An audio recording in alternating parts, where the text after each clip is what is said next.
अशांत मन को कैसे शांत किया जाए, या फिर दूसरों के इरादों को कैसे जाना जाए, अच्छे और बुरे इरादों को कैसे जाना जाए।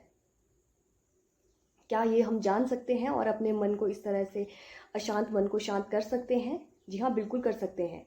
आज की जो मेरी ये स्टोरी है, ये आज इसी पे है कि अपने अशांत मन को कैसे शांत किया जाए और दूसरों के इरादों को कैसे जाना जाए। इसी के साथ hi everyone, welcome back to our channel. And कैसे हैं आप सभी लोग? I hope everybody is doing good in their life.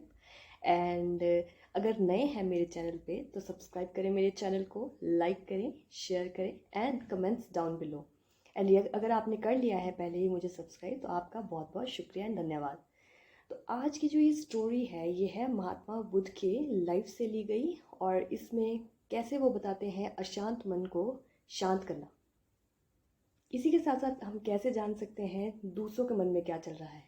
Story की तरफ चलते हैं। और इस स्टोरी में होता क्या है कि जो गौतम बुद्ध होते हैं वो अपने कुछ अनुयायियों के साथ, यानी कि कुछ बुद्ध जो होते हैं, भिक्षु होते हैं जो बौद्ध को फॉलो करते हैं, उनके साथ वो चल रहे होते हैं एक जंगल की तरफ।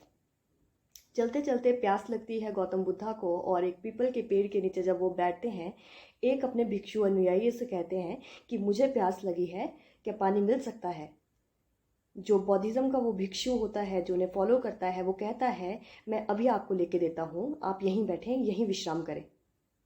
जब इधर उधर देखता है वो भिक्षु, तो देखता है कि वहाँ पे एक नदी बह रही है, और उस नदी के तरफ पानी के लिए एक कंटेनर को लेके, यानी कि एक बर्तन को लेके चल देता है। जब नदी के किनारे वो उसके निकट पहुंचता है, नदी के किनारे, तो देखता है कि कुछ लड़कियां, यानी कि कुछ स्त्रियां वहां पे धो रही होती हैं कपड़ों को इस तरह से देखकर, धोते हुए देखकर, उन महिलाओं द्वारा जो भिक्षु होता है वो पानी की तरफ देखता है, और देखता है जो पानी है ये मैला हो चुका है, गंदा हो चुका है, यानी कि ये पीने योग्य नहीं है, और मैं कैसे ही गौतम बुद्धा को ये मैला पानी पिला सकता हूँ। यही सोच के वो घाटी के ऊपर तरफ देखता है, और देखता है कि नदी वहाँ से बहती हुई आ रही है, शायद वहाँ पे पानी साफ होगा और यही पानी पीने योग्य होगा। चल देता है वो घाटी की तरफ, और जब जाता है वहाँ पे, तभी जब वो पानी लेने लगता है, वहाँ से एक बैलगाड़ी गुजरती है और उस पानी को मैला कर देती है। उस पानी के बीच से ही निकलती है वो। जब भिक्षु ये देखता है तो देखता है कि पानी अब भरने लायक है ही नहीं, ये भी मैला हो चुका है। इसी तरह से कुछ ना कुछ उसको दिक्कतें आती हैं पानी भरने में, साफ पानी एकत्रित करने में, और वो कर ही नहीं पाता है पानी एकत्रित। और अपना समूह लिए वो वापस जाता है, और गौतम बुद्धा उससे पूछते हैं क्या पानी है तुम्हारे पास। तो गौतम बुद्धा उससे जब पूछते हैं और ये आंसर उससे मिलता है भिक्षु से कि नहीं, मैं पीने योग्य पानी नहीं ला पाया, तो गौतम बुद्धा कहते हैं कोई बात नहीं, तुम यहीं प्रतीक्षा करो, यहीं थोड़ी देर के लिए बैठ जाओ, कुछ क्षण बाद जाना, कुछ देर बाद जाना, शायद पानी मिल जाए, साफ पानी, पीने योग्य पानी हम सभी को मिल जाए। तो वो कुछ क्षण के लिए वहाँ बैठता है। कुछ देर बाद, 1 घंटे बाद, वो फिर से निकलता है उसी नदी के तरफ, और देखता है वहाँ पे कि वहाँ पे अब कोई भी नहीं है, और पानी एकदम स्वच्छ है, एकदम साफ है, पीने योग्य है।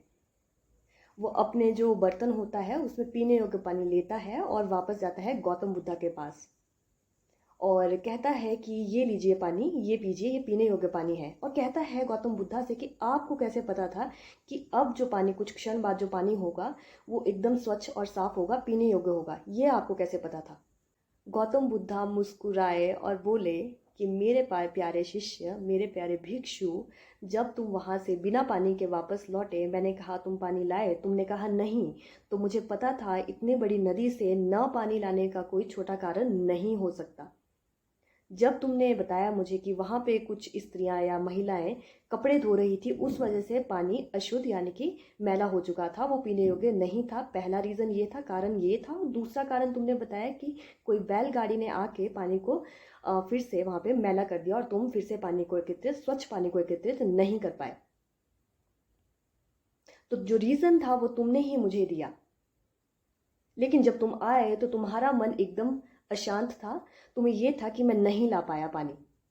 मैंने तुमसे कहा कुछ क्षण के लिए यहाँ पे बैठो, इंतज़ार करो। कुछ क्षण यहाँ पे बैठने के बाद जब तुम दोबारा से कुछ घंटे बाद, कुछ समय बाद वहाँ पे गए, तो तुमने क्या पाया?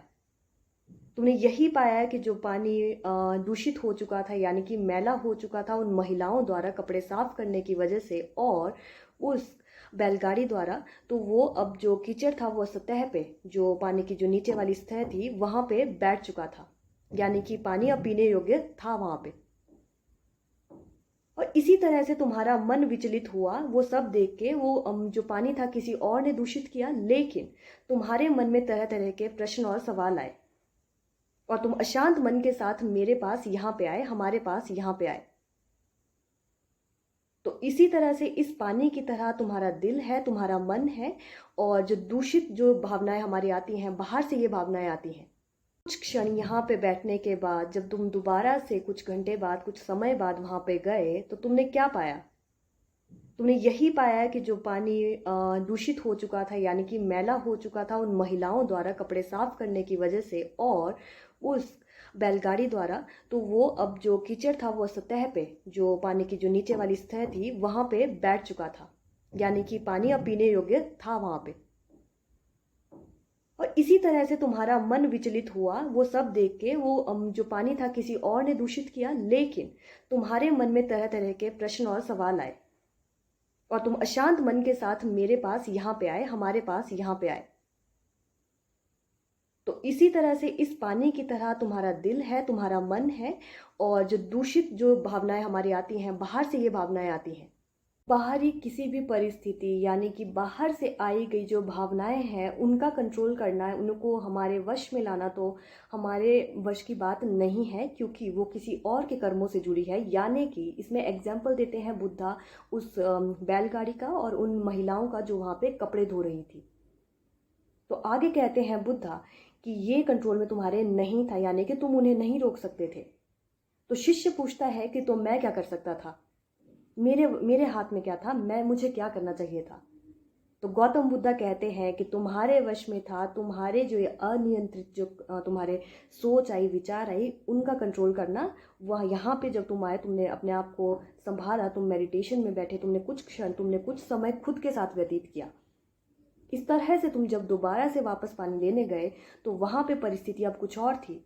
वही दूषित पानी अब पीने योग्य था, क्योंकि जो उसके ऊपरी सतह जो पानी की थी उस पे जो मैल आया था उन स्त्रियों द्वारा, यानी कि महिलाओं द्वारा जो कपड़े धोए गए थे उनका मैल था, वो ऊपरी सतह पे अब जो था वो अब नीचे बैठ चुका था जब तुम कुछ क्षण बाद, कुछ समय बाद वहां पे गए। उसी तरह से जो बैलगाड़ी थी उसका भी जो कीचड़ था, जो उस बैलगाड़ी के वहां से गुजरने की वजह से वो जो पूरा पानी था वो दूषित हुआ था, अब वो उसकी नीचे वाली सतह पे बैठ चुका था, पानी की नीचे वाली सतह पे जा चुका था, और पानी जो था अब वो पीने योग्य था।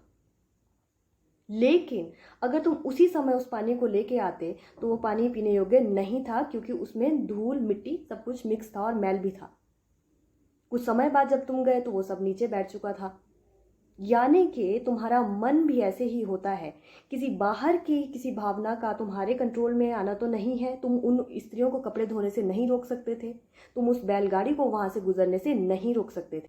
अच्छा हुआ तुम वहां से चल दिए बिना पानी लिए, ये एकदम बढ़िया हुआ। वहां पे जब ये सुनता है शिष्य तो वो उसे अपने लाइफ का एक बहुत बड़ी सीख मिलती है कि जब भी हमारा मन अशांत हो तो हमें उस टाइम पे मन को कंट्रोल करने का प्रयास नहीं करना चाहिए। हमें उसे समय देना चाहिए, उस परिस्थिति को समझने के लिए हमें अपने मन को समझना चाहिए, अपने साथ बैठना चाहिए। हमें कूदना नहीं चाहिए कि हमें अब परिस्थिति को चेंज करना है, जिस तरह से उस शिष्य ने किया, जिस तरह से गौतम बुद्धा ने उससे करवाया, वो कि तुम कुछ क्षण बाद जाओ वहां पे और तुम्हें पानी बिल्कुल स्वच्छ मिलेगा, पीने योग्य पानी मिलेगा। इसी के साथ साथ गौतम बुद्धा कहते हैं कि मुझे आज एक वाक्य याद आया, और ये जो वाक्य है गौतम बुद्धा अपने शिष्य को सुनाते हैं। अब जो शिष्य होता है वो अपने गुरु यानी कि गौतम बुद्धा को बीच में रोकता है और कहता है, गुरुदेव मेरा एक और प्रश्न है, आप वाक्य जरूर सुनाइए, लेकिन जो मेरा प्रश्न है उसे प्लीज सुनिए। मेरा प्रश्न ये है कि ये मेरा जो अशांत मन था, या है मेरा अशांत मन, ये होता क्यों है? मुझे समझ आ गया है कि ये परिस्थिति दूसरों द्वारा कोई उत्पन्न की गई परिस्थिति की वजह से होता है। यानी कि अशांत जो मेरा मन है वो मेरे खुद के कारण से नहीं होता है, किसी और के किए यानी कि कर्म द्वारा हुआ है या होता है। गौतम बुद्धा मुस्कुराए और बोले कि यही अब मैं तुम्हें मेरे वाक्य में से बताऊंगा जो मेरे साथ हुआ और जो मैंने देखा। तुम्हें इसे पता चलेगा कि दूसरों की क्या इंटेंशंस हैं और मन को कैसे अपने अशांत होने से रोका जा सकता है। लेकिन ये जो वाक़या है मैं ये आपको अगली वीडियो में बताऊंगी। आप बने रहिए मेरे साथ अगली वीडियो में भी। आज की स्टोरी में गौतम बुद्धा ने यही दर्शाया कि जब भी मन अशांत हो तो ये एक साधारण बात है, ये कोई बहुत बड़ा ये नहीं कह सकते कोई बीमारी है, ये थोड़े समय के बाद अपने आप शांत हो जाता है। जब भी अशांत मन हो तो अपने साथ उस टाइम पे इधर उधर नहीं भागना चाहिए, बल्कि अपने साथ अपने अंतर मन के साथ ध्यान में एकाग्रचित होकर बैठना चाहिए और सोचना चाहिए कि ये क्यों है। कुछ समय बाद कोई ना कोई सॉल्यूशन ज़रूर निकलता है और इस तरह से अशांत मन को शांत किया जा सकता है। तो इसी के साथ साथ आज की वीडियो मेरी यहीं तक, और ज़रूर बताइए कि आज की वीडियो आपको कैसी लगी कमेंट्स में। And bye bye.